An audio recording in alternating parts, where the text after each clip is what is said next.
For the first time ever, Microsoft, and now with partnership with Ingram, we have built the same cloud depth training that we provide to Microsoft employees and Microsoft Cloud architects to your people.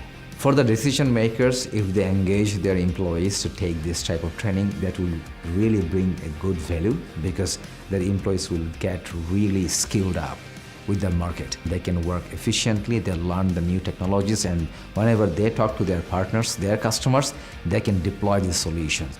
You can't really work inside of a bubble, right? You have to understand what's going on in the industry, and I believe that the bootcamp scenario is going to give you that value that you can bring back to your organization, and it will allow you to be more profitable. It will allow you to take your cloud practice to the next level.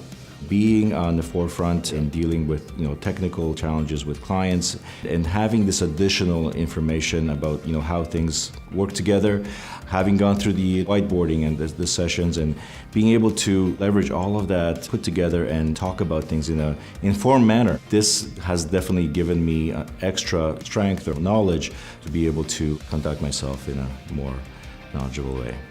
This is not like any other Azure training where it is one directional type of presentation. This is where you get to have this hands-on experience. And not only that, but you'll also have other IT professionals as well as Microsoft trainers that will also be around to scope out any of the inquiries that you have, as well as give you insight in the market and new services of Azure that's coming up, so you know exactly what to expect. The training gives them a practical hands-on experience from architecting the whole customer case, designing the solutions, and implement those and do the actual migration. Do not hesitate to send people to this event because it will be the key differentiator and value proposition that you can put down because your people will have the technical depth to be able to create powerful architectures going forward.